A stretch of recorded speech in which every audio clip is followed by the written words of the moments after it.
Hello everyone, welcome back to my mini blog. তো সেদিনকে ছিল হচ্ছে রাখির আগের দিন। আমার জিম থেকে বেরিয়ে একটা কাজ ছিল, মানে এই প্রিন্টারের দোকানে এসেছিলাম যেখানে প্রিন্ট হয়। কিছু পিকচার আমি বার করে রেখেছিলাম, সেগুলোকেই প্রিন্ট করানো ছিল, মানে এই যে পোস্টারগুলো দেখতে পাচ্ছ। তো এইগুলো বাড়িতে জাস্ট নিয়ে গিয়ে আমি এগুলোকে সুন্দর করে জাস্ট সাইজ করে কেটে নিচ্ছিলাম। কি করব বা কি করেছি এগুলো, সেগুলো হচ্ছে পরের পার্টে তোমরা দেখতে পাবে। চাইলে রিলসে দেখতে পারো, রিলসে কিন্তু আমি আপলোড করে দিয়েছি, চাইলে দেখতে পারো ওখান থেকে।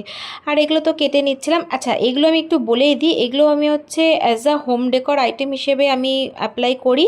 এর আগেও করেছি, তো কিছু জিনিস বাড়ানোর জন্য আরও এগুলো আমি জাস্ট করে নিয়ে এসেছিলাম দোকান থেকে, প্রিন্ট আর কি। তো তারপর এগুলো আমি দেখিয়ে দিয়েছি, দেখো মানে এগুলো হচ্ছে আমাকে ডেসক্রাইব করে, মানে আমি যেই যেই জিনিসগুলো ভালোবাসি বা ওয়ার্ডগুলো যেগুলো আমার লাইফের সাথে রিলেটেড সেরকম জিনিসপত্র। যেমন এখানে দেখো এসআরকের পিকচার রয়েছে, আমি এসআরকের অনেক বড় ফ্যান। এখানে যেমন ইয়োগা, এখন আমি ইয়োগা করছি, সেই কারণে অনেক কিছু এগুলো আমাকে ডেসক্রাইব করে, মানে বলতে পারো আমাকে ডেসক্রাইব করে, সেই রকম জিনিসই আমি হোম ডেকরে ইউজ করে থাকি। যেমন এখানে শ্রীকৃষ্ণা, অনেক কিছু রয়েছে। তো এগুলো সব কিছু কেটে নিই, আর সেই দিনকে আমি আর করিনি, মানে দেয়ালে আর কিছু আটকাইনি। তো এখানে একটু সাজিয়ে দেখছিলাম যে কীরকম লাগে। এখন আমার ভয়েস ওভার দিতে দিতে মনে পড়লো, মানে এইটা হচ্ছে রাখির আগের দিন নয়, রাখির আগের আগের দিন। তো তার পরের দিন জাস্ট আমি সেরকম কিচ্ছু আর মানে শ্যুট করিনি। তারপরে ছিল হচ্ছে আমার ক্লাস করানো, মানে পরের দিনের কথা বলছি।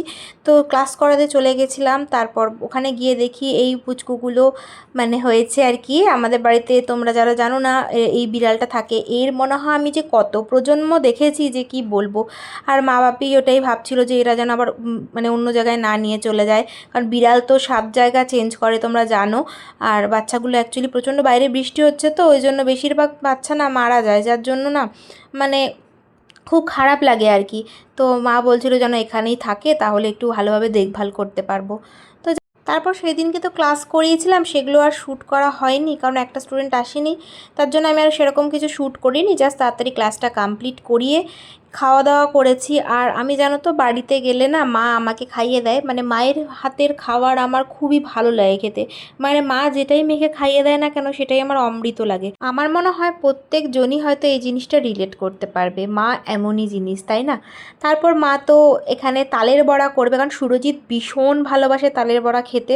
ওই জন্য সুরজিতের জন্য মা চটপট করে, দেখো ভাবো, তাল ছুলে সব কিছু করে রেডি করে মা মানে ওইটুকু সময়ের মধ্যে 1 থেকে 1.5 ঘন্টার মধ্যে সব কিছু করে আর কি মানে কমপ্লিট করে ফেলেছিল। আর এটা হচ্ছে আসার আগে একটুখানি, মানে বাড়িতে আসার আগে আমি একটুখানি খেয়েছিলাম মায়ের হাতে, বললাম যেহেতু খেতে ভালো লাগে, অল্প একটুখানি জাস্ট খেয়েছিলাম। মা অ্যাকচুয়ালি পরে ইলিশ মাছ করেছিল, আমি যেহেতু ইলিশ মাছ খাই না, বাট ঝোলটা দিয়ে খেতে ভালো লাগে সেই কারণে। তো তারপর ওখানে বললাম যেহেতু রাখি ছিল পরের দিন, ওই জন্য সুরজিৎকে একটা পাশের বাড়ির বোন মানে পরাবে রাখি, ওই জন্য ওর জন্য একটা গিফট কিনতে গেছিলাম। আর আমি সবার জন্য নিয়েছিলাম, আমার জন্য একটা নিয়েছিলাম, যদি বা ওটা পরের দিন আবার চেঞ্জ করতে গেছিলাম, সেটা পরের পার্টে তোমাদের দেখাবো। আর ডেভিডদাকে আমি রাখিটা পরিয়েছি, ওর জন্য একটা গিফট কিনেছি, মানে ড্রেস কিনেছিলাম আর কি।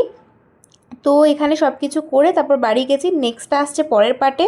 সবাই খুব ভালো থেকো, সুস্থ থেকো, টাটা।